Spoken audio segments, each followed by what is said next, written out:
Hayop kang banyaga ka. Hiyaw ni Camila habang maigpit ang pagkakahawak ng kawali. Habang ang banyagang among lalaki ay hayok na humahalik sa leg niya. Let go of me, or else I will tell your wife about this. Bulyaw ni Camila na takot sa maaaring mangyari sa kanya. Isa siyang OFW sa bansang London at minalas na magkaroon ng salbahe at manyak na amo. My wife doesn't care about whom I'll go to bed. So shut up and stop fighting. Gigil na wika ng apam na parang higante. Diyos ko po, tulungan mo po ako. Hiyaw ni Camila na napapapikit at ubod lakas na pinalo ang ulo ng amo niyang manyakis sa hawak niyang kawali. Kagad itong tumimbuang sa sahig na duguan ng ulo. Napatay ko ba? Kriminal na ba ako? Diyos mio, Camila. Nanginginig ang mga kamay ni Camila na sinalat ang dibdib ng amo. Parang nabunutan siya ng tinik nang malamang humihinga pa ito kahit nagmadali siyang kinuha ang maleta. Aalis ako rito. Bahala na. Bago umalis ang dalaga, ay tumawag muna siya sa embassy at na-report ang pang-aabusong ginawa ng amo niya. Takot na takot si Camila. Sinabi ng taga-embassy na maghintay siya at ipaparescue siya sa mga pulis doon sa address niya. Sinabi na rin niya ang ginawa niya sa amo niya, kaya kaagad siyang pinayuhan ng taga-embassy na umalis na ng bahay at sasalubungin na lamang siya ng mga ito. Palingalinga si Camila habang bitbit ang maleta na lumalabas sa malaking bilya. Tatakasan niya ang kanyang among manyakis habang hindi pa ito nagigising. Nagtatrabaho si Camila sa ibang bansa bilang isang katulong, ngunit minalas siyang makatagpo ng among manyakis. Takot na takot siya dahil sinimula na siyang pagsamantalahan ng kanyang among lalaki. Mabuti na lamang at hindi na ituloy ang masamang binabalak nito. Wala kasi ang asawa nito na isang guro sa isang prestigyosong paaralan sa London. Kaya ngayon, heto siya kahit duguan ng ulo matapos ibagok ng amo niyang foreigner sa pader, ay tumakas na si Camila. Nakikipaglaban pa siya rito kanina dahil pinipilit siya nitong angkinin. Kahit saan siya pumunta ay okay lamang yon, basta't makaligtas lamang siya sa kanyang among salbahe. Paparating na rin naman ang mga pulis na magre-rescue sa kanya. Aray! Napahiyaw pa siya sa sakit nang mapatid ang bato sa labas ng gate ng villa dahil nakapaa lamang siya. Di bali nang mamatay siya sa lamig ng yelo at sa sugat sa ulo kaysa naman mamatay siyang gasain ng salbahe niyang amo na mukhang higante ng Clash of Clans. Nanginginig ang mga kamay niyang kinapa sa bulsa ang cellphone upang tumawag ulit sa embassy habang tumatakbo palayo ng villa at hila-hila pa ang maleta niya nang wala siyang makapa. Napatakip na lamang siya sa kanyang noo nang maalalang naiwan niya ang kanyang cellphone sa loob ng kwarto sa pagmamadali. Nawalan kasi ng malay tao ang amo niya matapos niya itong hampalusin ng kawali sa ulo. Hey nako, ang tanga-tanga mo talaga, Camila. Paano na to? Hey you, get back here or I will skin you alive. Sigaw ng higanting foreigner niyang amo na nagising na pala at tumatakbong sumusunod sa kanya. Diyos ko, Camila, takbo na! Sigaw niya na mabilis na tumakbo at iniwan na lamang ang maletang daladala dahil sa bigat nito. Magkahalong sipon, luha at uhog na ang nasa mukha ni Camila, ngunit wala siyang pakialam. Idagdag pa yung dugo sa sugatan niyang ulo at mga galos sa paa. Ganon na lamang ang sigaw niya nang pinutukan siya ng baril ng kanyang amo. Ay kabayong bayot! Hiyaw ni Camila at kinapa ang katawan kung nabutas ba matapos ang putok na iyon. Mabuti na lamang at mahilig siyang manood ng pelikula ni Action King Fernando Poe Jr. Kaya't mabilis pa sa alas 4 napadapa ang dalaga na ngayon ay muli na namang tumatakbo. Pambihirang lugar din kasi itong pinagdalhan sa kanya ng malupit na kapalaran. Walang kapitbahay at nasa tuktok pa ata sila ng bundok na nagyayelo na sa lamig. Para namang nadinig ng Diyos ang panalangin niya nang matanaw ang paparating na sasakyan na hinarang talaga ni Camila. Idinapa niya ang mga braso at pumagitna sa daan. Sana uminto ka! Sana uminto ka! Hiyaw niya sa utak niya na sana'y tumigil ang sasakyan para sa kanya nang biglang mabilis na nagpreno ang driver ng sasakyan. Dinig na dinig niya pa ang lagitik ng pag-apak ng brakes nito. Hey! Do you want to die? Bulyaw pa nito kay Camila. Napalingon si Camila sa amo niyang humahabol sa kanyang bitbit pa rin ng baril. Please, help me please. My employer wants to kill me. Lumuluhang wika ni Camila na kumapit na sa pinto ng kotse. Bahala na si Batman kung sino ang mokong nahiningan niya ng tulong. Ang mahalaga ay makaligtas siya sa kanyang among mukhang CEO si Giant. Napakunot noon namang bumaba sa sasakyan si Adam nang makitang duguan ng babaeng pumara sa kanya. Nahabag ang puso niyang bato sa nakitang kalagayan nito na halos nawala na ng kulay ang katawan dahil sa lamig ng snow. May sugat pa sa ulo at duguan na rin ang mga paa nitong walang sapin. Masyado pa namang makapal ang yelo sa bahaging ito ng bundok. Napalunok pa siya nang makitang halos nakadisplay na pala ang katawan nito sa suot na gutay-gutay na damit. Kaya't mabilis na hinubad niya ang suot na makapal na jacket at itinakip sa katawan ng babae. Get back here! I'll sue you for breach of contract! Ulalas ng malaking lalaki na may bitbit pang baril. He will kill me. He abused me, sir. He wants to kill me. Sumbong naman ni Camila sa hindi kilalang tao na nasa harapan niya. Get inside. Mautoridad na wika ni Adam sa kaawa-awang babae at hinarap ang nagwawalang lalaki na may bitbit pang baril. Hey dude, do not force her. May naong wika pa ni Adam sa lalaki na may sugat din sa noo. Pero kakaunti lamang kumpara sa babaeng duguan na ipinasok niya sa kotse niya. This is me, and between that woman, so let her out. Pulyaw pa ng lalaki na galit na galit. Nabunutan ng tinik sa puso ang dalaga nang makita ang mga pulis na paparating na para i-rescue siya. Kagad siyang bumaba sa kotse ng lalaki at pinara ang paparating na mga pulis. Ayo Camila Venaporte? Pagtatanong ng babaeng pulis sa kanya. Yes ma'am. Kagad siyang niyakap ng babaeng pulis na foreigner na awang-awa sa kalagayan niya nang makita nito ang mga pasa niya sa braso at mga sugat sa katawan. Arrest him! Utos ng isang pulis na tandya niya ay nasa higher rank ng mga kasamahan. Hey! That woman assaulted me! She's a thief! And a gold digger who wants to crawl on my bed! Sigaw pa ng amo niyang mukhang CEO si Giant. Napahagulgol na lamang si Camila. Mabuti na lamang at matalino siya.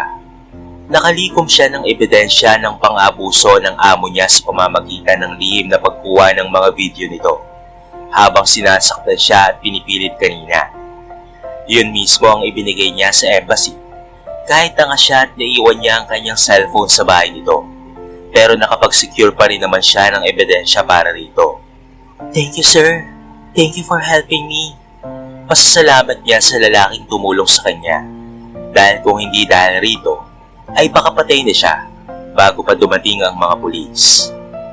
Ang gwapo pala ng lalaking ito, ngunit nahiya naman siyang magtanong ng pangalan nito, kaya't minabuti niya na lamang na magpasalamat rito. Nakatunga nga si Camila habang nakatitig sa kisame at nakahilata lamang sa kama. Nasa Philippine Embassy na siya ng London matapos ma-rescue ng mga pulis. Pinangako ng embassy na hahanapan siya ng mabuting amo sapagkat ayaw pa niyang umuwi ng Pilipinas. Isang buwan pa lang naman siya sa ibang bansa at hindi niya inaasahang ito ang aabuti niyang kamalasan. Miss Camila, halika! Si Amanda Friels na isang embassy officer na isang Pilipina ang tumawag sa kanya. Bakit po? May maganda akong ibabalita sa iyo. May naghahanap na ng yaya ng bata. Gusto mo ba? Sige po, Miss Amanda. Nandito po ba ang magiging employer ko? Nagtatakang tanong ni Camila. Wala pa, pero susundin ka niya at mabait yan. Istrikto nga lang. May pagkasuplado pero mabait sa mga katulong at yaya. Pagkakwento pa ni Miss Amanda. Personal kong kilala yan, Miss Camila. So I can assure you na hindi ka aabusuhin yan. Actually, he is my friend's husband Kaya lang pumanaw na last 3 years yung kaibigan kong Filipina. Namatay sa panganganak.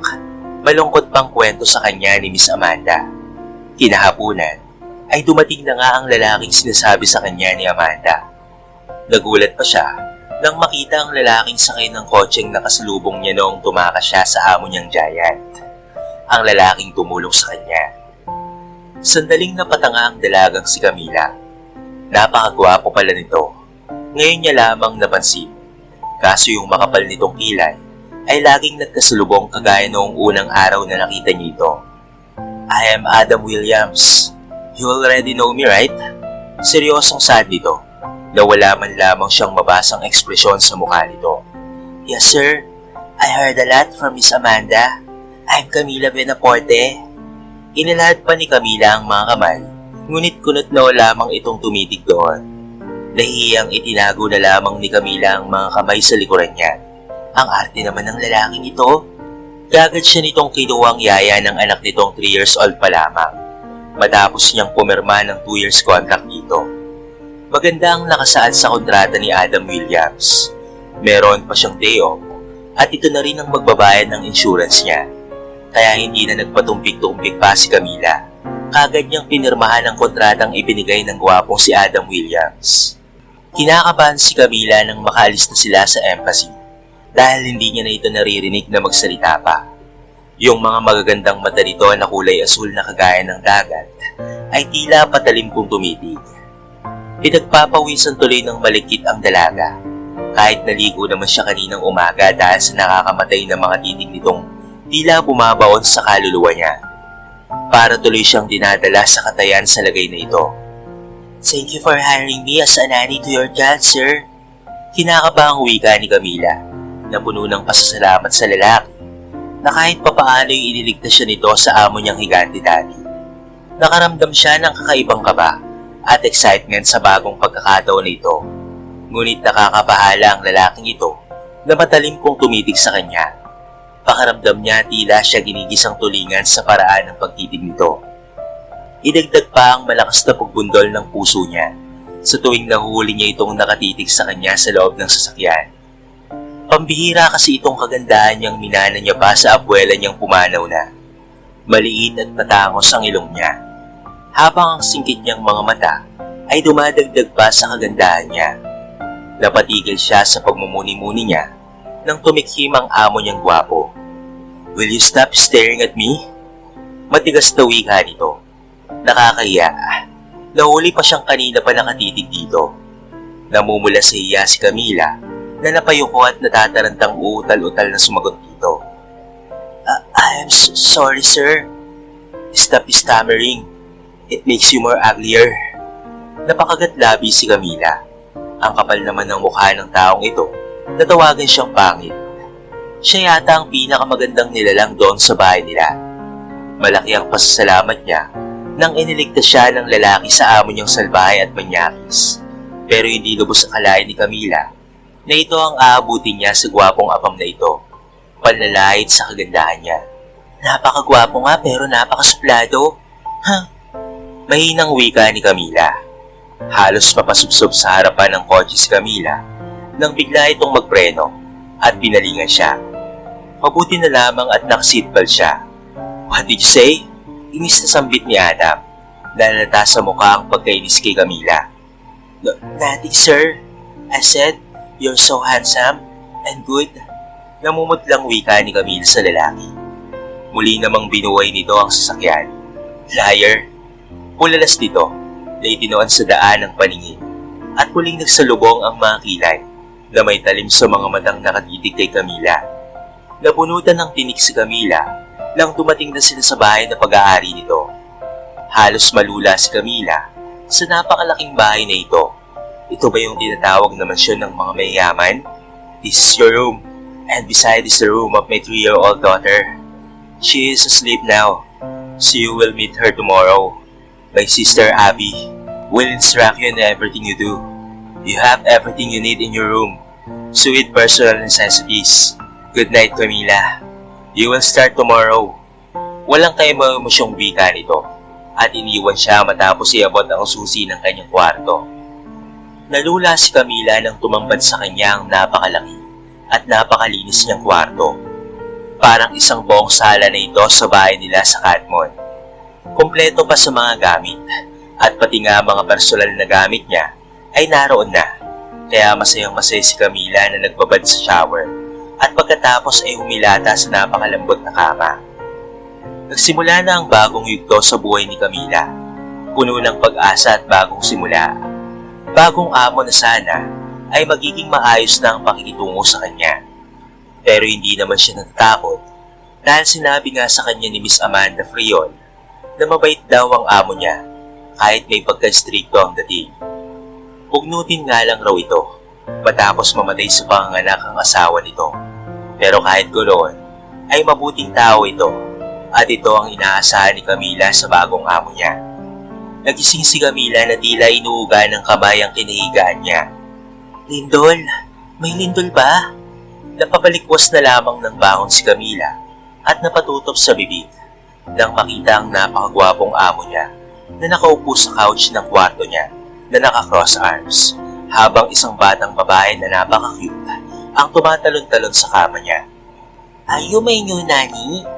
I'm Maria Williams. Hey, what's your name, beautiful? Napanganga si Camila at napatutok sa bibig. Ang magandang bata na itong nasa harapan niya ang aalagaan niya. Lalo pa siyang nagulantang nang pagsulyap niya sa orasan ay alas 9 na ng umaga. Ay, Diyos mio, Marimar!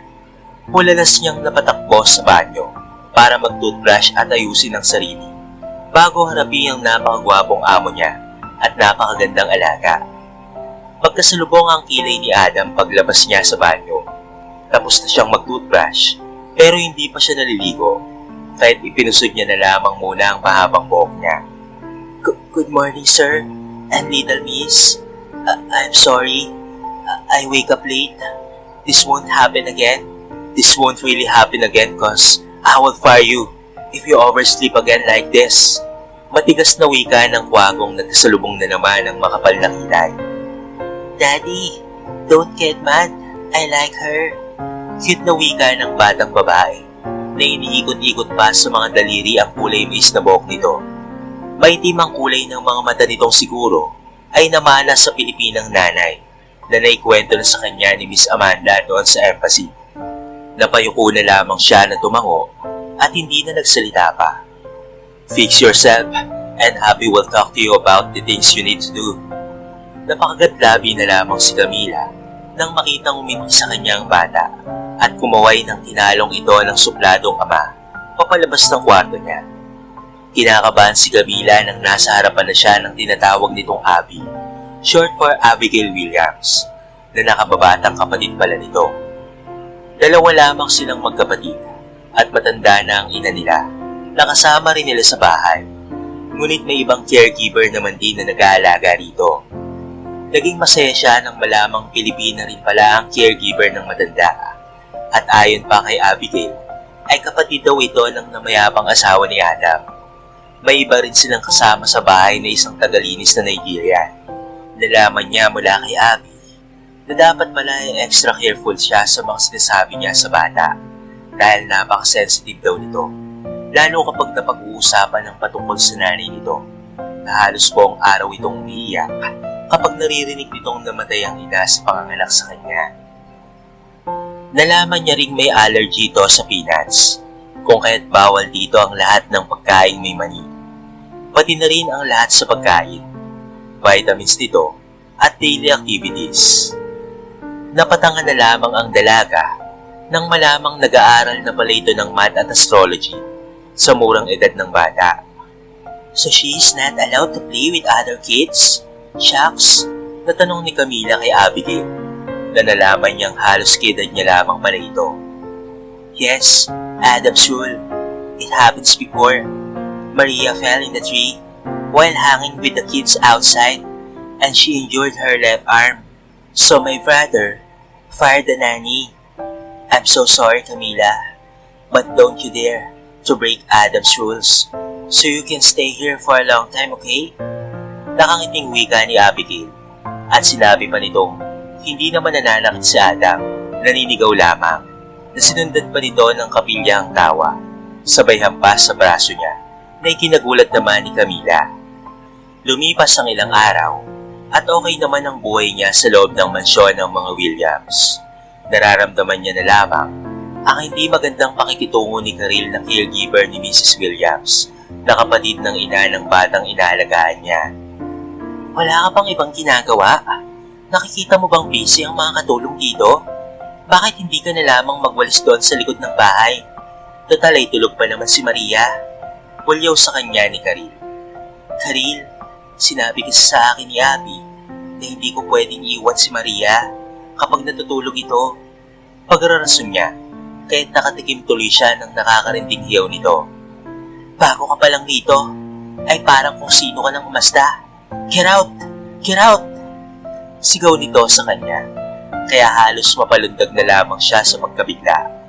Hindi niya inaasahang napaka-terror naman pala ni Karil dahil napakaamo ng mukha nito kapag nandito sina Adam, Abby at Mrs. Williams. Dinala kasi sa doktor si Mrs. Williams dahil sa taas ng presyon ng dugo. Naikuyom na lamang ni Camila ang kamao na bumalik sa kusina at nakipagsukatan ng tingin kay Karil. Pareho lang naman sila ditong yaya, kaya wala siyang pakialam dito.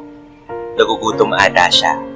Kumuha siya ng tinapay at juice, pagkatapos ay walang imik na iniwan ng nakubayayaw na babaeng si Karil. May kausap ito sa video call na babaeng tila may edad na. Pero saktong pumasok talaga sa tenga niya ang pinag-uusapan ng dalawa. Ito pala ang nanay niyang nasa Pilipinas. Muntikan na lamang maibuga ni Camila ang juice nang marinig ang sinabi ng babae sa video call. Bisaya ang pag-uusap ng mga ito. Kaya talaga namang intinding-intindi ni Camila ang pinag-uusapan nila. Gustong tumawa ni Camila ng malakas, ngunit pinigil niyang matawa sa harapan nila Karil. Sa halip ay inirapan niya na lamang ito bago umalis ng kusina at bumalik sa kwarto ng alaga. Isang araw, tumawag si Adam sa telepono niya at sinabihan siyang samahan si Maria sa kwarto dahil baka gabihin siya ng uwi. Makulimlim kasi ang langit, kaya tumawag na ito sa kanya at ipinalam sa kanyang takot sa kulog at kidlat itong si Maria. Hi baby! Nakangiti niyang wika sa bata nang makapasok siya sa loob ng kwarto nito. Kagad niyang napansin ang malungkot na mga mata nito na subalit nakangiti ay mababanag pa rin ang lungkot. Hello beautiful! Walang buhay na wika nito. Why are you sad? Kita niya ang mga luhang nalaglag sa mga mata nito, kaya't maagap niya itong pinahid. I want my mommy, but I don't have one, cause she's dead, because of me. Papait na wika nito. Lagot siya kapag dumating si Adam na ganito ang bata, dahil maigpit na ipinagbabawal talaga na banggitin ng ina nito. Nag-aalinlangang lumapit si Camila sa bata. Hey listen, even if mommy is already in heaven, but she is always right here, in your heart, and stay with you forever, little one. So you shouldn't be lonely. Nahihirapan niyang paliwanag sa bata. She is now your guardian angel, who will guard you from evil. Tumigil ito sa paghigpit at tumingin sa kanya ng diretsyo. So mommy is just here, in my heart, and will stay with me, Nani? Masiglang wika nito, na ikinangiti naman ni Camila. Yes, baby. Mommy will never leave their little ones. Punyemas namang sitwasyon tong kinadsadlakan niya. Siya ata itong tila maiiyak dahil sa awa sa bata na yumakap sa katawan niya. Come, Nani will hug this cute little angel. Nakangiti niyang wika. May hinahaplos ang buhok ng bata na pupwesto sa may dibdib niya at maigpit na yumakap sa kanya. Beautiful Nani, you're so warm. I want to sleep here in your breast. Can I? Nakikiusap ang mga mata nitong namamasa pa sa luha. Parang hinaplos ng kung anong bagay ang puso ni Camila na nakatitig sa mga mata ng alaga niya. Sure, you can always sleep in there if you want to. Napangiti naman ng bata at mas lalong sumiksik sa dibdib niya nang magsimulang kumulog at kumidlat sa labas ng mansyon. Itinakip niya ang malalambot niyang bisig sa tenga ng bata at maigpit itong niyakap hanggang sa makatulog na nga ito sa mga bisig niya. Mag-aalis-kis na ng gabi ay hindi pa rin tumarating si Adam, kahit nakatulog na rin ang inaantok na diwa ni Camila habang nakayakap na ng maigpit sa anghel na katabi. Kinakabahan na si Adam nang walang sumasagot sa cellphone ng yaya ng anak niyang si Maria. Napakalakas pa naman ng kulog at kidlat. Baka nagsisisigaw na si Maria sa takot ngayon sa kwarto nito. Wala pa namang pakialam si Karel sa bata. Mabuti sana kung naroon sa bahay si Abby dahil may maaasahan siyang kasama ni Maria. At baka nakatulog na rin si Camila. Nasa kontrata pa naman na hanggang alas 7 lamang siya ng gabi mag-aalaga sa bata. Napuno ng pag-aalala ang puso ni Adam na ipinark ang sasakyan niya at patakbong pumasok sa kabahayan na basang-basa. "Oh Adam, you are soaked," bulalas ni Karil. Nakaagad namang inabutan ng tuwalya si Adam. Ngunit hindi tinanggap ng lalaki. Sa halip ay patakbo itong dumiretso sa kwarto ni Maria. Inis na padabog na hinampas ni Karil ang tawal sa upuan. "May araw ka rin sa akin, Adam ka. Palagi mo na lang akong iniiwasan. Mapapasakin ka rin." Inis na wika ni Karil na mabibigat ang mga paang naglalakad patungo sa kwarto niya. She was so disappointed sa lalaking hindi man lamang napapansin ang lahat ng effort niya para mapalapit rito. Buhay pa man ang kapatid niya noong si Kyla, ay may gusto na siya sa lalaki. Pero si Kyla ang nagustuhan nito at inasawa. Kaya noong namatay si Kyla sa panganganak, ay inaasahan niyang mapupunta sa kanya ang pagtingin ni Adam. Pero nitong 3 taong lumipas simula noong namatay ang kapatid niya, ay tila wala itong ibang babaeng nakikita, maliban na lamang kay Kyla. Parang kasamang nilibing kay Kyla ang puso nito.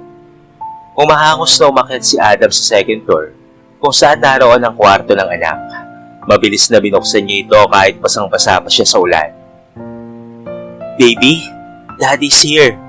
Napaabang si Adam na walang Maria ang nakasiksik sa gilid ng kama at umiiyak, kundi payapa itong natutulog na nakayakap sa yaya niyang si Camila.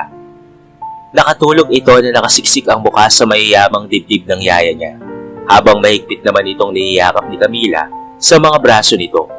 Parang hinahaplos ang puso ni Adam na maingat na pumasok sa kwarto ng anak niya na nakatitig sa dalawang payapang natutulog. "They looks like a mother and child sleeping." Ulanas niya sa sarili at nanghihinang naupo sa couch. Hindi napigilan ni Adam ang pagtuloy ng mga luha niya. Kung saan ay buhay pa si Kyla para maalagaan nito ang anak nilang si Maria, ay hindi siya mahihirapan. Ang hirap ng buhay niyang mag-isa na walang katuwang sa pagpapalaki kay Maria. Napasinghap na lamang si Camila nang mapansing may mga matang nakatitig sa kanya, kaya nagising siya sa malalim na pagkakatulog. Hindi niya maigalaw ang kanyang katawan dahil natatakot siyang magising ang batang katabi. At kinabahan siya nang makita si Adam na namumula ang mga mata. Basang-basa pa ito sa ulan. "Sir, I'm sorry I've slept." Takot na takot niyang wika rito. Akmang magpapaliwanag pa siya at maingat na inalis ang mga kamay ng alaga niyang nakapulupot sa bewang niya nang sinenyasan siya ni Adam na huwag gumalaw. "Just sleep here beside my daughter." Namamahos na wika nito na tila galing pa sa pag-iyak. Kahit nagtatakang napatitig si Camila sa lalaki. Lumapit ito sa kanya na ipinagtataka naman niya dahil ang mga mata nito ay may kakaibang damdamin na nababasa ng dalaga. "Thank you for taking care of my daughter." Taos-pusong pasasalamat ni Adam sa kanya. Pagkatapos ay nagmamadaling nilisan ang silid ng bata upang ikubli ang mga luha sa mga mata. Ayaw niyang makikita siya ni Camila in his weakest point in life. Kahinaan niya ang kanyang anak at si Kyla. Nagising si Camila alas 6 ng umaga, kahit maingat na inalis niya ang mga kamay ni Maria na nakayakap pa rin sa katawan niya at tinabihan niya ito ng malaking unan. Nagmamadali siyang tumungo sa kwarto niya para maligo at ihanda ang pagkain ng alaga niya. Subalit bumungad sa kanya ang nakabusakot na mukha ni Karil sa labas ng kwarto nitong si Maria. "Natulog ka sa kwarto ng pamangkin ko?" Gulat na wika ni Karil na naibuga pa ang kape na nasa bibig nito. Mabuti na lamang ay iniiwasan ito ni Camila. Kung hindi ay kape galing sa bibig ni Karil sana ang pampaligo niya. "Ano namang nakakagulat doon? Overacting ka naman." Wala sa sariling iniwan niya si Karil sa may pasilyo nang hinablot ng babae ang braso niya. "Hoy, umayos ka ha? Bawal kang matulog sa kwarto ng pamangkin ko." Ang kapal naman ng mukha mo. Baka mamaya may kung anong viral infection ka at madapuan pa yung pamangkin ko. Karil, may pangalan ako, Camila, at wala akong viral infection. Sinamahan ko lang talaga ang bata kagabi dahil sa malakas ang ulan. Takot ang bata sa kulog at kidlat na hindi mo man lamang siya pinuntahan sa kwarto niya. Anong klaseng tiyahin ka? Inirapan niya si Karil at hinablot ang braso. Iniwan niya itong nanggagalaiti sa inis sa kanya at hindi rin nakahuma sa sinabi niya. Nakalimutan ni Camila na linggo pala ngayon at day off niya, kaya dali-dali na siyang bumangon upang ipaghanda ng pagkain si Maria. Pakanta-kanta pa siya habang ipinagluto ang paborito ng bata sa agahan na boiled potato with butter and milk. Napangiti na lamang si Adam nang makita ang ginagawa ni Camila. Hindi niya mapigil ang kanyang sarili, kaya't idinaan niya na lamang sa pagtikhim upang tumigil ito. Sa totoo lang, marunong siyang magsalita ng Bisaya dahil tinuruan siya ni Kyle. Kaya hindi may tatago sa kanya ni Camila ang mga pinagsasabi nito sa kanya, lalo na noong tawagin siya ng babae na Kwago. Napapitlak si Camila nang paglingon niya ay naroon si Adam sa may pintuan ng kusina. Nakasandal ito habang nakatitig sa kanya ang mga mata nitong napakatalim tumitig. Nataranta tuloy siya nang makita ito. Natuliro ang puso niyang lito. It's your day off, and you wake up so early? Bungad dito kay Camila. I forgot, sir. Oo nga pala at day off niya ngayon. Kaya't biglang natuwa ang puso ni Camila na kanina'y natutuliro. Subalit napawi rin ang tuwa niya nang maalalang wala pala siyang alam na maaaring puntahan rito. You can go now. I'll finish what you're doing. Tumambol ang kaba sa puso ni Camila nang mapalapit sa napakagwapong si Adam Williams. Sobrang bango pa ng amoy ng katawan nito. It's okay, sir. I'm not going anywhere. I'll just finish Maria's breakfast and I'll just stay in my room. Inagaw niya ang bowl na may lamang patatas na hawak-hawak ni Adam, kaya hindi sinasadyang nahawakan niya ang kamay nito. Sandali siyang natigilan nang maramdaman ang tila kuryenteng dumadaloy mula sa mga kamay nito na tumawid sa mga kamay niya. Kaagad na bumitaw si Camila nang maramdaman na mataman siyang pinagmamasdan ni Adam. Napayuko siya nang maramdaman ang pamumula ng pisngi niya at humingi ng paumanhin sa lalaki. Nagmamadali siyang tumakbo papasok sa kwarto niya. At bakit masyado siyang ulyanin at nakalimutang linggo pala ngayon? Naiilang siya kay Adam sa mga sumunod na araw na lumipas, lalo na sa paraan ng pagtitig nito sa kanya, na ikinababahala ng marupok niyang puso. Walang pasok sa opisina si Adam tuwing linggo dahil binibigyan nito ng oras ang anak na makasama sa buong araw. Kaya minabuti na lamang ni Camila na matulog ulit ngunit hindi pa siya napapapikit nang maramdaman niyang may maliit na kamay ang umihila sa kanya. Hey, beautiful! Can you come with us in the park? Pangulit pa ni Maria sa kanya na ikinaiiling ng dalaga. Paano nga ba tatanggihan ang makulit na ito? Walang nagawa si Camila kung hindi ang sumama sa mag-ama sa pamamasyal sa park. Nakinig din kasi si Adam sa kanya na dapat ay binibigyan niya ng oras si Maria na may experience ang pagiging bata. Pumayag naman ito pero sa kondisyon na kasama siya sa parke. Pagdating nila roon, ay kaagad na tumakbo si Maria sa loob ng parke. Kaya akmang susundan ito ni Camila nang hinila ni Adam ang mga kamay niya. Help me with the foods. Pakiusap nito sa kanya. Nataranta namang tumango kaagad si Camila at nagmamadaling lumabas ng sasakyan. Subalit kamuntikan na siyang muntog sa pintuan ng sasakyan dahil sa pagkataranta. Mabuti na lamang at naging maagap si Adam na ginawang proteksyon ng matipunong braso para isalag sa mauntog niyang ulo. Thank you, sir. Maagap na wika ng dalaga na nagmamadaling lumabas ngunit nagulat na lamang siya nang inalalayan siya ni Adam na makababa sa sasakyan. Be careful. Malumanay na wika nito na ikinagulat naman ni Camila. For the first time, ay hindi ito nakasimangot, hindi nakakunot ang noo, kaya mas lalong gumwapo ito sa paningin ni Camila. Masayang hinabol niya si Maria dahil kailangan niya na itong pagpahingayin. Ngunit ang pilyang batang ito ay walang tigil sa pagtakbo, kaya naman hinabol na ito ni Camila. Baby, stop now. Nanny's so tired. Reklamo niya sa bata dahil pakiramdam niya Siya itong pagod na pagod sa kakatakbo at kakasunod kay Maria. May naapakan siyang laruan sa dumuhan, kahit napasigaw na lamang siya dahil sigurado siyang babagsak na ang katawan niya sa lupa. Napapikit na lamang si Camila at inihanda ang sarili sa pagbagsak sa lupa, ngunit natigilan na lamang siya nang may matitipunong braso ang nakapulupot sa katawan niya habang sinalo siya mula sa pagkabagsak niya. Dalawa silang bumagsak sa lupa, ngunit bumagsak siya sa matitigas na dibdib ni Adam. Sandaling natigil sa paggalawang oras sa paligid ni Camila nang magtama ang mga mata nila ni Adam habang ang mga braso nito ay nakapulupot sa katawan ni Camila. "Ay, Daddy's down!" Tansyaw pa ni Maria sa kanilang dalawa. Nabigla na lamang siya nang bumangon si Adam. Nabuhat-buhat siya at dinala sa tent nila. "Baby, I win!" Sigaw pa nito sa anak na tumatawa pa. Tila nabatumalani si Camila sa nakita niyang natural na pagtawa ni Adam habang nasa mga braso siya at maingat na inilapag siya sa tent. "Are you okay?" Tanong nito sa kanya nang mapansin ang pananahimik niya. Patakbo namang lumapit sa kanila si Maria na tumatalon sa mga braso ng ama. Nawala ng panimbang si Adam kung kahit natumba ito sa may kandungan ni Camila.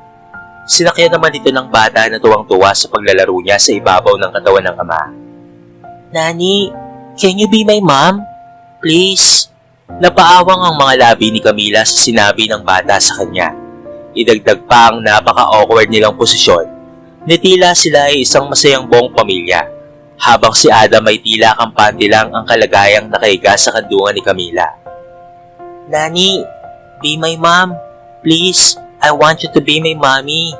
Hindi nakapagsalita si Camila na napatitig kay Adam, na noon pala ay matiim na nakatitig sa mga mata niya. Nararamdaman niya na lamang na ginagap ni Adam ang mga kamay niya. Ang mga mata nitong matiim na nakatitig sa kanya ay napalitan ng pakiusap. "Please, be my mommy. Please." Paglalambing pa ni Maria sa kanya. Muli ay napadako ang mga mata ng dalaga sa mga mata ni Adam. "Yes, baby. Yes, I'll be your mom from now on, okay?" Pagtango ni Camila habang nararamdaman niya ang mga kamay ni Adam na nakahawak sa bewang niya, na lalong ikinalito ng puso ng dalaga. Lumipas pa ang ilang buwan na naging napakalapit ng loob ni Maria sa kanya hanggang sa nag-celebrate ito ng kanyang 4th birthday. Naroong palaging matalim na mga titik ang tinatanggap niya mula kay Karil at pang-iinsulto, subalit hindi na lamang ito pinapansin ni Camila. Hindi iwasan niya na lamang ang babae. Masungit pa rin sa kanya si Adam kapag silang dalawa lamang ang magkaharap, pero kapag nariyan si Maria, ay napakatiklop ito. Hanggang isang araw ay may ginanap na party sa mansyon ng mga Williams in celebrating the 60th birthday of Mrs. Dorothy Williams. Halos malula si Camila sa napakalaking selebrasyon na iyon. Nahihiya rin siya dahil ipinakilala siya ni Abby sa mga pinsan nila. "Hi, I'm Gregory Williams. You are Camila Venaporte, right?" Magalang na tanong ng isang pinsan nila Abby at pati na rin ni Adam na inilad sa kanya ang mga kamay nito. "Yes," tango niya. Nginitian ng lalaki na magalang naman niyang tinanggap ang nakalad nitong mga kamay. Ngunit hindi nakaligtas kay Camila ang magkasalubong na kilay ni Adam nang makita sila ni Gregory na magkadaop ang palad. "Abby likes you so much. You are different from the other nannies their heart for Maria. I personally see the difference now." Nakangiting paglalad nito na matamis na nakangiti kay Camila. Napakagwapo rin ito. Mas gwapo pa nga ito kay Adam. Pero napakalakas ng personality ni Adam kung ikukumpara kay Gregory. "Mommy, I'm sleepy." Tumatakbong lumapit sa kanya si Maria habang kinusot ang mga matang lumapit kay Camila. "Okay, let's go to your room, baby." Kagad pang nagpabuhat sa kanya si Maria habang tumaan siya sa sala. Nanakay Camila ang atensyon ng mga tao habang buhat niya ang bata. Nagulat na lamang siya nang maramdaman niya ang pagpigil ni Adam sa mga kamay niya. Nagtatanong ang mga mata niyang nakatitig sa binata. Sa kanya pa lamang napansin na nasa kanilang dalawa ang mga mata ng mga tao sa salas. "Let me carry Maria to her room. Then just follow me." Kinuha nito ang inaantok na bata na ibinigay naman ng dalaga. Naroon na naman ang nakakakilabot na kuryente na dumaloy sa puso ni Camila nang dumantay ang mga kamay ni Adam sa mga braso niya. Habang nakasunod siya kay Adam sa pasilyo papunta sa kwarto ng bata, ay kitang-kita ni Camila ang matatalim na tingin sa kanya ni Karil. Naiintindihan niya na sa ngayon kung bakit nawawala ang mga yaya ni Maria dahil ginagawa nito ng kasalanan ni Karil dahil ayaw nitong may ibang babaeng mapalapit kay Adam. Pero hindi uubra sa kanya ang lahat ng kalokohan ng babae dahil maingat siya sa pag-aalaga niya kay Maria. Napamahal na sa kanya ang batang ito sa loob ng 1 taong kasama niya ito. Sa loob ng 1 taong mahigit na iyon, ay nakaramdam siya ng paghanga sa pagiging ama ni Adam kay Maria. At aminin man niya o hindi, ay may nararamdaman na rin siya para rito. Mommy, sleep with me please. I want to sleep with you by my side and Daddy too. Walang nagawa sina Adam at Camila kung hindi ang pagbigyan ng batang gustong matulog sa tabi nila. Pinagitna nila si Maria habang ang mga kamay ng bata ay nakakapit sa braso ni Camila. Nakauna naman ito sa braso ni Adam kung kaya naramdaman niya ang bisig ni Adam na nasa malapit sa pisngi niya. Nababaliw na naman ang puso ni Camila sa sobrang lapit sa kanya ni Adam. Mommy, come over here. Hinila pa ni Maria ang katawan ni Camila kung kaya napasandal na lamang siya sa braso ni Adam. Kaya hindi mapalagay si Camila sa napaka-awkward na sitwasyon nila ni Adam. Just stay still, Cam. Ulit siyang napatitig kay Adam na ngayon ay matiim na nakatitig sa mukha niya kung kahit napakagatlabi na lamang siyang pumikit at sumiksik sa katawan ni Maria. Grabe ka, Adam. Nababaliw na talaga sa itong puso ko. Ani niya sa sarili, sabay tago sa pisngi niya sa balikat ng bata dahil ramdam niya ang pag-iinit ng pisngi ng magkabilang pisngi niya. Napangiti naman si Adam na kinabig si Camila papalapit sa may balikat niya. Payapa na ang dalawang natutulog sa braso niya. Kanina niya pa pinagmamasdan si Camila. Napakaganda talaga ng babaeng ito. Matapang din dahil hindi lingid sa kaalaman niya ang ginagawa ni Karil na pangalipos na rito. Ngunit nakita ni Adam kung paano itong labanan ni Camila at minsan ay nanggagalaiti na lamang sa galit si Karil kapag dinidedma ni Camila. His little kitten grew into a tigress. Unang kita niya pa lamang kay Camila ay nagustuhan niya na ito noong araw na iniligtas niya ito sa salbahing amo nito doon sa bukid. Kaya sinundan niya ito sa embassy. Mabuti na lamang at kaibigan niya si Amanda Fios kaya't pinakausapan niya itong huwag bigyan ng working contract si Camila sa iba. Ngunit nahihirapan siyang lapitan ito dahil mas nananaig sa kanya ang takot na hindi totoo sa loob nito ang kabaitang ipinapakita nito sa anak niya. Natatakot siyang, kagaya ni Karil, ay pera lamang rin ang habol ni Camila. Napakalaki ng kaibahan ni Kyle at Karil. Napakalaki ng kaibahan ni Kyle at Karil kahit magkapatid ang mga ito. Kaya hindi niya nagawang malin si Karil kahit halatang halata na ito. Maingat na inalis niya ang anak sa pagkakaulan sa braso niya at lumibot sa kabila upang pagmasdan pa si Camila na payapang natutulog at nakayakap sa anak niya. Hey beautiful, bulalas niya sa sarili. Nahinawi ang iilang hibla ng buhok na tumatabing sa mukha ni Camila at palayang pinagmasdan ang maamong mukha nito. Nagising si Camila sa pakiramdam na may mga matang nakatitig sa kanya.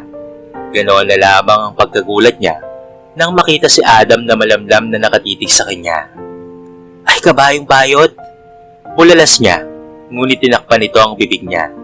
Sa kanya naalalang natutulog pala si Maria sa tabi niya. Nakaupo ito sa kama na nasa tabi niya. Ang isang braso nito ay nasa pagitan ng katawan nila ni Maria. Ang lapit-lapit na ng lalaki sa kanya, kung kahit nababaliw na naman ang bawat pagtibok ng puso niya sa mga oras na iyon. Sir? Natatarantang wika niya nang inilapit pa ni Adam ang mukha sa mukha niya. Halikan niyo ba ako? Diyos mio, sir ang magiging first kiss ko. Napapikit si Camila ng bahagya at excited na hinihintay ang mga labi ni Adam na dumampi sa mga labi niya. Napanguso pa nga siya para hindi mahirapan ng lalaki na halikan siya. Kaya lang isang pitik sa daliri ni Adam ang dumapo sa noo niya. What are you trying to do? Hiyang-hiya na inayos niya ang mga labi mula sa pagkakanguso at nagmulat ng mata. Pulang-pula ang mukha niya nang makita ang natatawang ekspresyon sa mukha ni Adam. Maingat na bumangon siya mula sa pagkakaiga sa kama ni Maria at iniayos ang kumot ng bata. Excuse me sir, Maria is already sleeping. I have to go. Sa pagmamadali ni Camila, ay napatig niya pa ang paa sa couch kaya napahiyaw na lamang siya sa sakit na sinuri ang kuko sa paa niya na sobrang sakit. Pigil niyang hiyaw na halos mapatalon sa sakit. Danghag kaayo ka ba? Nanlaki ang mga mata ni Camila sa sinabi ni Adam na Bisaya language na ang ibig sabihin ay ang tanga niya. Marunong itong magsalita ng Bisaya. Marunong kasing magbisaya at magtagalog si Adam dahil tinuruan ito ng asawang si Kyle. Mas lalo siyang nagulat nang hinila siya ng lalaki at sinandal sa pader.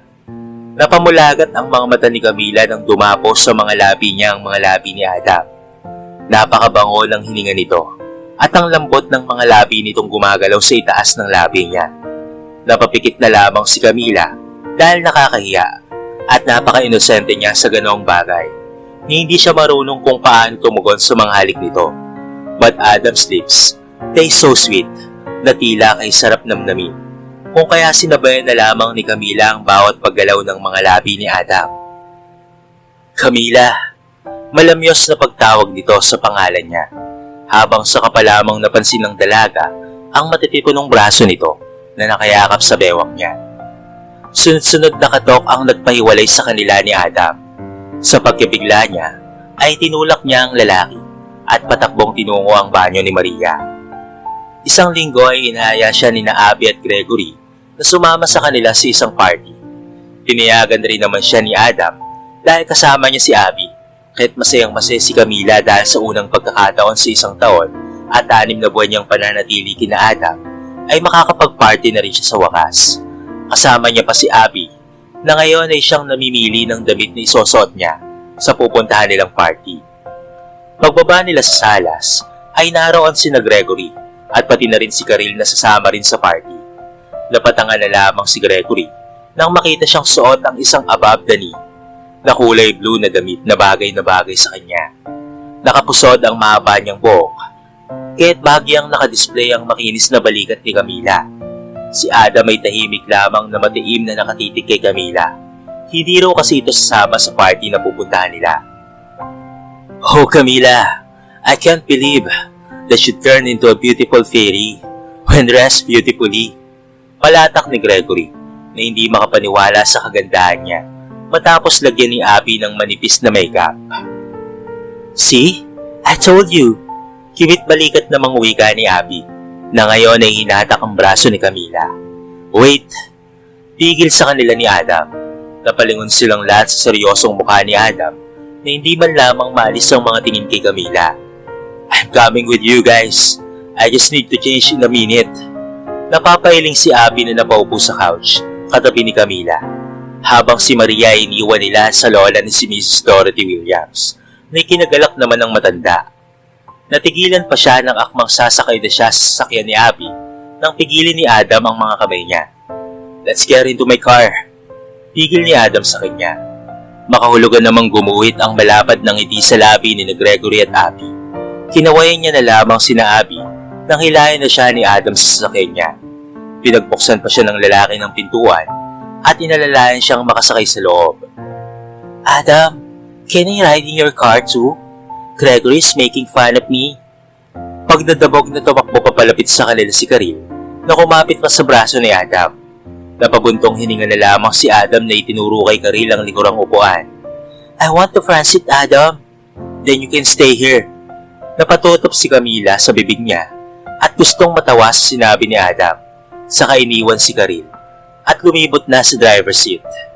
Padaskol na pumasok si Karil sa sasakyan ni Adam sa likod. Napasinghap si Camila nang biglang lumapit sa kanya si Adam at ipinasuot sa kanya ang seatbelt. Thank you. Wika niya sa lalaki na tinangon lamang siya matapos bitawan ang seatbelt niya. You're such an ignorant monkey. You can't even wear a seatbelt by yourself. Nakairap na wika ni Karil sa kanya. Pero sinalubong ito ng masamang tingin ni Adam kung kaya't napatigil ito at umayos sa pagkakaupo. Sa party ay hindi mapalagay si Camila. This is her first time na makapasok sa ganitong uri ng pagtitipon. Sila lang ata na dalawa ni Karil ang mga taga-ibang mundo ang nakahalo sa mga ito. Kaya minabuti na lamang ni Camila na maupo rito sa gilid. Si Karil naman ay parang lintang nakakapit ngayon kay Adam, habang si Gregory at Abby ay nakikipag-usap sa mga kakilala. Pinili ni Camila na dito na lamang maupo sa mesa na nasa malapit sa pool dahil walang gaanong tao. Pinakilala naman siya kanina ni Gregory at Abby sa mga kakilala ng mga ito. But most of them were disgusted nang malamang yaya siya ng anak ni Adam, dahil iyon ang laging pinagsasabi ni Karil sa mga taong gustong kumausap sa kanya. Kaya sobrang nanlilit si Camila sa sarili. "Hey, you want some drink?" Alok sa kanya ng isang lalaking lumapit sa kanya. "No, thank you sir." Magalang na sagot ni Camila sa lalaki. "Oh, are you trying to insult me with this drink? I'll give it to you, so the poor monkey can even taste the sweetest wine in the city." And this poor monkey is refusing my offer. Namula sa galit si Camila na tumayo. Sa sasakyan niya na lamang hinintay sina Adam. Ang kapal naman ng mukha ng lalaking itong light-lighted siya. Para naman itong mangkukulam sa lalim ng mga mugtong mata nito. Kaya hindi napigilan ng dalaga ang mapa-smith sabay tayo sa kinauupuan. "If you will excuse me sir." Magalang pa ring wika ni Camila na nagpipigil ng damdamin. "Hey, I'm not done yet with you." Nagulat na lamang si Camila nang bigla siyang hablutin ng lalaki, kaya't itinulak ito ni Camila. Dahilan kaya't napabitaw siya sa lalaki at malakas ang pagbagsak niya papuntang swimming pool. Napasingap ang mga tao nang makitang may bumagsak sa pool. Kakawag-kawag ang mga kamay ni Camila na bumagsak sa swimming pool dahil hindi naman siya marunong lumangoy. Ang iilan ay napatingin na lamang sa kanila habang malakas ang boses ng lalaking nagsasabi na nilalanti siya ng isang yaya. Naikiyom ni Adam ang kamao na lumapit sa lalaki at sinuntok ito ng paulit-ulit. Galit na galit si Adam dahil nakita niya ang lahat ng ginawa ng lalaki kay Camila. Nahuli nga lang siya ng dating, habang si Gregory ay tumalon sa pool nang makitang papalubog na sa tubig ang katawan ni Camila. Camila! Naisuka ni Camila ang mga nainom na tubig mula sa pool, habang si Adam naman at ang lalaki ay naawat ng mga naroon. "See? That woman doesn't bring any good to us. She's a gold digger who wants to have Adam and even trying to get another man in the party." Wayaw pa ni Karil na nakapamewang. Napanganga na lamang siya nang dumapo sa mukha niya ang mga kamay ni Abby. "She did all this? Is this your plan to make us hate Camila?" Bulyaw sa kanya ni Abby. Napapaubo si Camila sa sakit ng lalamunan niya, habang inaalalayan naman siya ni Gregory na tumayo. Basang-basa ang damit niya kaya napatakip na lamang siya sa bandang dibdib niya nang dumikit sa mayayaman niyang dibdib ang basang damit niya. "Thank you, Greg." Naluluwang wika ni Camila at nagmamadaling nagmarcha papalabas ng malaking bulwagan. Ganoon na lamang ang pagkagulat niya nang umangat siya sa lupa. Napatingala si Camila at nakita ang mga mata ni Adam na naniningkit sa galit. Hindi niya maintindihan ang emosyon na bumabalot sa lalaki. Ang tanging alam niya lamang sa ngayon ay nakakatakot itong tignan. Nang makapasok na sila sa kotse, ay maingat siya nitong ibinaba. Lumibot si Adam sa likuran at kumuha ng tuwalya sa compartment ng sasakyan niya. Pagkapasok sa loob ng kotse, ay sa kanya lamang nakita ang naglalandas na luha sa mga mata ni Camila.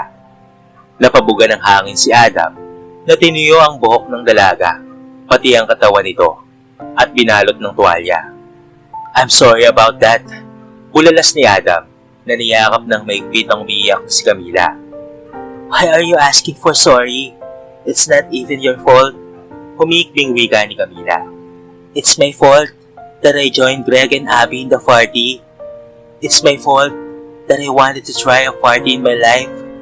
I know that Karil hates me. I know Karil likes you so much. So I should have stayed in my place as a nanny." "Shh!" Pigil ni Adam sa kanyang iba pang sasabihin. Nagulat na lamang si Camila nang itinaas ni Adam ang pisngi niya at yumukod upang magpantay sila. "You are not a fault, Cam." Adam speak in a deep husky voice na nagpapakilig naman sa puso ni Camila. Napaawang ang mga labi niya nang mapatitig sa magandang mga mata ni Adam na matiim na nakatitig sa kanya. Bago pa man siya makapagsalita, ay lumapat na ang mga labi ni Adam sa mga labi niya. Saglit lamang ang halik na iyon, but it makes Camila's heart beats fastly, like crazy na hindi niya makontrol. You are not fault, because you came into my life at the right time. You came into my life to save me from misery. You came to love my daughter. I fell in love with you the moment I first set my eyes on you, Camila. Madamdaming wika ni Adam, na muling sinail ng halik ang mga labi ni Camila. Tinugon ng dalaga ang mga halik ni Adam sa kanya. Bahala na si Batman, dahil sa totoo lang ay mahal niya na rin ang gwapo niyang amo. Mahal ka ayuda ka, Camila. I hope palanggaon sad ko nimo the way I love you. Napangiti si Camila nang magsalita na naman ito ng Bisaya na sinasabing mahal siya nito at sana ay mahalin din niya pabalik. I love you too, Adam Williams. Nakangiting wika ni Camila na yumakap sa malapad na katawan ng lalaki habang hinahalikan nito ang ilong ni Camila, ang kanyang noo at muli sa labi. Ngit-ngit ang kalooban ni Karil nang makita mula sa hindi kalayuan ng parking area na nasa loob ng sasakyan sina Camila at Adam na naghahalikan pa. Naikiyom niya na lamang ang kanyang kamao at inis na inis na nangyari. Binayaran niya ang lalaking iyon para lasingin si Camila. Ngunit sa nangyari, ay siya atang malalasing ngayon sa inis. Siya lamang ang inaasahan ng pamilya niya sa Pilipinas. Simula noong mamatay ang article niya, ay paminsan-minsan na lamang binibigyan ng pera ni Adam ang mga magulang niya dahil nasanay ang mga ito na sinusuportahan noon ang article niya. Kinukulit na nga siya ng kanyang ina na tabihan sa kama si Adam kapag nalasing. Paano niya magagawa yon? Gayong hindi rin umiinom si Adam. Frustrated na si Karil, lalo ngayon at may magiging kaagaw na talaga siya kay Adam. Sa tagal ng inilagi niya sa pamamahay ng mga Williams, kahit isang halik o haplos ay hindi niya naranasan kay Adam. Gagawa siya ng paraan kung paanong mapapaalis si Camila sa pamamahay ng mga Williams. Sanay na si Camila na laging natutulog sa kwarto ni Maria. Doon niya na rin hinihintay ang pagdating ni Adam na minsan ay gabi ng makauwi dahil sa trabaho nito. Hindi rin naman tinututulan ni Mrs. Dorothy Williams ang relasyon nila ni Adam. Masaya pa nga ito nang makita ang anak na masaya sa mga lumipas na araw. Ganon din naman ang apo niyang si Maria. Wala rin silang naririnig na pagtutol mula kay Abby. Sa halip ay tinutulak pa nito si Adam na pakasalan si Camila. Nagising si Camila nang maramdaman ang mga halik sa leg niya na nakakatili sa pakiramdam. Adam? Hi, malambing na tugon ng lalaki na muling humalik sa pising niya. Maingat pa itong tumabi sa kanya. Nakapagbihis na ito ng pambahay na damit nang yumakap ito mula sa likuran niya. I have a surprise for you. Aso yung wika ni Adam sa kanya na hinawakan ng mga kamay niya at itinaas. Napasinghap si Camila nang makita sa palasingsingan niya ang isang diamond ring na kumikislap pa nang tumama sa maliwanag na ilaw sa kwarto ni Maria. Napabangon si Camila at halos hindi makapaniwalang napatitig kay Adam. Let's get married. There's 2 weeks left in your working contract and after that, we will go to your country and I will ask your parents' permission to marry you. Let's get married in your country or whatever you want. Napaluwa si Camila na napayakap kay Adam. Yes, Adam. I will marry you. Adam then kissed her lips again. Mangalik na puno ng pagmamahal at pag-iingat. Hinapit siya ng lalaki sa couch at doon lang napansin ni Camila na convertible pala ang couch na yon into a bed. Napatawa na lamang siya nang hilayan siya ni Adam pahiga sa tabi nito. I love you too, Adam. But stop kissing my neck. You're killing me, baby. Paglalambing niya sa kasintahan, but to her surprise, ay ginapos nito ang mga kamay niya sa malalaking kamay ni Adam at sinimulang halikan uli ang leg niya. Kahit napatili na lamang si Camila sa kaliting nararamdaman. Pero tinakpan ni Adam ang mga labi niya sa pamamagitan ng mga labi nito at maingat na ipinaunan si Camila sa braso niya. Thank you for coming into my life, baby. Masuyong wika nito at payapang pumikit na ang mga bisig ay nakayakap sa katawan ni Camila. Napakatabis ng ngiti ni Camila sa mga labi habang pinagmamasdan ng makapal na kilay nitong perpekto ang hugis. Ang matangos nitong ilong na bumagay sa maninipis at mapupulang labi nito. Napakagwapo ng kanyang mapapangasawa at may ekstra pang magandang anak na si Maria. Sino bang mag-aakala na sa pagtatrabaho niya rito sa London ay makakatagpo na siya ng lalaking magmamahal sa kanya at mamahalin rin niya. Ang swerte pa nga niya kay Adam dahil sa napakabuti ng puso nito. Lumipas ang 2 linggo at natapos na nga ang working contract niya kay Adam. Excited na siyang umuwi ng Pilipinas kasama ang lalaki dahil magpapakasal na sila matapos magpaalam sa mga magulang ni Camila.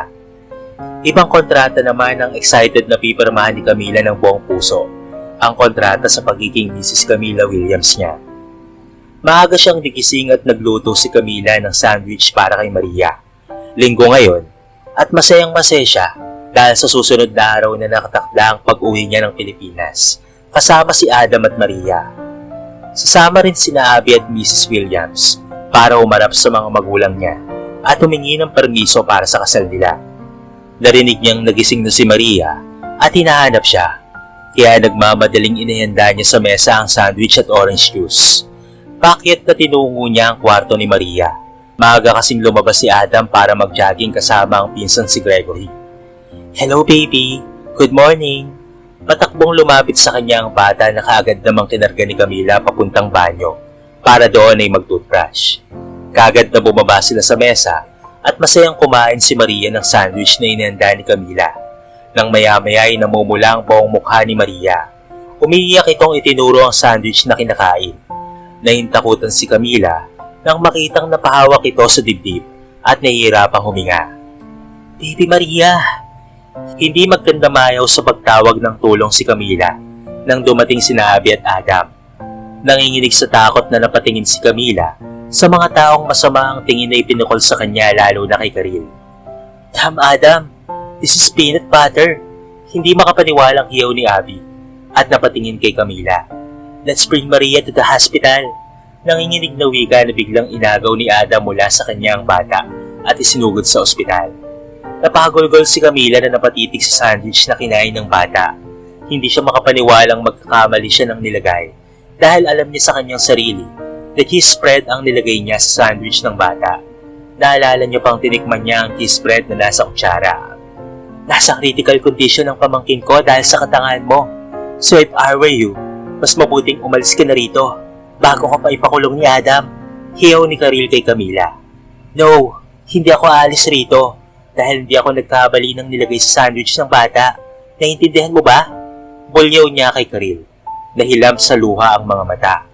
"Pwes, kung hindi ka aalis, ako na mismo ang tatawag ng pulis para ipakulong ka." Matapang na hinarap niya si Karil at sinalubong ang nagbabagang mga titig nito. "Hindi ako natatakot sa iyo. Wala akong ginawang masama rito at alam ko ring hindi peanut butter ang nilagay ko sa sandwich ng bata." Asik niya kay Karil at nag-walk out sa harapan nito. Tinawagan niya si Adam ngunit hindi ito sumasagot kung kahit napagpasya niyang sumunod na lamang sa ospital kung saan dinala nito si Maria. "Adam, how dare you to make mistake into my niece's food? I have already clearly told you that Maria is allergic to peanuts." Hiyaw ni Abby sa kanya. "Abby, I didn't make mistake. I have even tasted the cheese spread in the spoon after putting spread into Maria's sandwich. Abby, listen to me. Adam, I can't harm Maria. I love your daughter. And you know it how much I love your daughter." Napabuga ng hangin si Adam at napatitig sa kanya sa mga naniningkit na mga mata. Just leave Camila." Laylay ang balikat na wika ni Adam na ikinalungkot ng sobra ni Camila. "You didn't believe me?" Dismayadong wika ni Camila na hidawakan ang braso ng lalaki. Nagulat siya nang pumiksi si Adam at naningkit ang mga matang humarap kay Camila. "Maria is all I have, Camila. I didn't even know on what to think of this time about what had happened. I don't know what to believe. I want to believe that you love my daughter, but I doubted it now because of what happened. Karil even told me about plans you have to have me as your husband, to save you from your debts in the Philippines, that she had seen you so many times in the dating app, and I don't know what to believe, Camila. Do you really love me? Or just love me because of my money?" Napakagatlabi si Camila sa narinig at tumapo ang mga kamay niya sa mukha ni Adam na ikinagulat naman ni Abby at Gregory. "I have loved you with all of my heart. So with your daughter. I even treated Maria as my own. Have I ever asked you some money to pay my debt in the Philippines? Since we had this bullshit relationship, I didn't ask you a single penny, Adam. I don't have even a $1 debt back in my country. And my phone don't have a dating apps because I don't know on how to install that apps. Hinampas niya si Adam sa dibdib, ngunit hinuli nito ang mga kamay niya. Look, I'm so sorry but... Hindi pa natapos ni Adam ang kanyang sasabihin nang magsalita na si Camila. Hindi ko na kailangan ng sorry mo, Adam. Hindi mo na rin ako makikita. Goodbye, Adam. Matapos niyang sabihin niyon, ay dumiretso na nga sa mansyon si Camila at nag-impake na. Paalam, Adam. Paalam, Maria. Sobrang sakit sa akin to pero hindi ko matatanggap na inakala ng amo mong mukha kong pera. Oo, nagtatrabaho ako rito sa inyo bilang yaya para magkapera ng malaki para sa pangarap kong negosyo pero hindi yun pambayad ng utang. Pabalyang isinara niya ang pinto ng kwarto niya. Habang pababa na siya ng hagdanan ay nakita niya si Karil na nakapamewang na natatawang nakatitig sa kanya. Sabi ko sa iyo na mapapaalis din kita rito. Natatawang wika ni Karil. So ikaw ang may pakana ng lahat? Nilagay mo sa panganib ang buhay ni Maria nang dahil lamang sa kasikaman mo? Nang gagaliti sa galit na wika ni Camila. Yes, and so what? Ang mahalaga, mawawala ka na sa landas ko. Allergy lang naman yon, kaya kaagad yung maagapan ng doktor. Ang mahalaga ay magalit sa iyo sina Adam at Abby nang mapalayas ka rito hampas lupa ka. Nakangising wika ni Karil. So what are you waiting for? Layas na, tsupe! Sa galit ni Camila ay hindi niya napigilan ang sariling sugurin si Karil. Sinakmal niya ito sa sikmura na ikinasigaw naman ito sa sakit. Sinundan pa yun ni Camila ng isang nakakatuliling na sampal at hinila ang mahaba nitong buhok. Sa tingin mo, mapapatawad kita sa ginawa mo kay Maria, ha? Oo, alis ako rito. Pero papatayin muna kita nang hindi mo na masaktan pa si Maria. Malakas na pinagsasampal ni Camila si Karil. Hindi pa siya nadala, iminudmod niya sa sahig ang mukha ni Karil. Yun ang nadatna ni Adam na eksena pagpasok nito sa kabahayan. Camila, stop it! Hinaplot siya ni Adam mula sa katawan ni Karil, habang si Karil naman ay pinikilan ni Abby dahil kahit duguan na ang mukha nito ay hindi pa rin ito titigil hanggat hindi makaganti kay Camila. Are you okay? Nag-aalala lang sinuri ni Adam ang mukha niya at katawan. Let me go! Singal niya kay Adam na ikinagulat naman ito. I will kill that bastard! Itinulak niya si Adam at muling sinugod si Karil. Camila, stop it! Natigilan si Camila dahil sa unang pagkakataon ay sinigawan siya ni Adam. That Karil almost killed Maria because of her jealousy. Sigaw rin ni Camila kay Adam na ikinagulat nito dahil hindi nito inaasahang napakatapang niya. Adam, do not believe her. I didn't do anything wrong. I didn't change the sandwich. May sasabihin pa sana si Karil nang dumating ang mga pulis kahit napangisi itong napatitig kay Camila na ngayon ay namumula pa rin sa galit ang mukha at nagpupuyos ang damdamin na pinipigilan ni Adam sa pamamagitan ng maigpit na pagkakayakap nito kay Camila. Sir, arrest that woman! Nagulantang ang lahat pati si Abigail nang itinuro ni Adam si Karil na pinapaaresto sa mga pulis dahil sa salang attempted murder dahil sa pagpapalit ng sandwich na kakainin ni Maria. Nagsumbong pala kay Adam ang isang katulong nilang Nigerian na nakakita sa ginawa ni Karil na pinalitan nito ang sandwich na inihanda ni Camila kaya't nagmamadali itong umuwi sa bahay upang pigilan si Camila sa pag-alis. Tumawag na rin ito ng mga pulis para arestuin si Karil. I'm sorry about what I said a while ago. Please Camila, don't leave. Pagsusumamo pa ni Adam sa dalaga. Maria will look for her mom when she wakes up. Also, I really won't let you go. Please Camila. Naluluha ng wika ni Adam habang yakap-yakap si Camila sa likuran. You said that I should leave. You believe in Karil. Whatever she said to you. Nagtatampong bulalas ni Camila. Look, I didn't believe her about the things she said about you. I'm just confused about what happened. But after Egan had called me and tell me everything, I feel so sorry for what I've said. Baby please, I love you so much Camila. Umiiyak na wika nito. Nababasa na ng mga luha ni Adam ang balikat ni Camila. Kaya't lihim na napangiti si Camila at nilingon nito. Sure, I won't go, but in one condition. Nakaisip ng kapilyahan si Camila nang maalalang marunong itong magbisaya at pati na rin Tagalog dahil tinuruan ito ni Kyle. Everything, Camila. I will do everything. Sumilay ang pilyang ngiti sa labi ni Camila at kumapit sa batok ng kasintahan. She will speak Bisaya or Tagalog for 3 days. Sandali itong natigilan.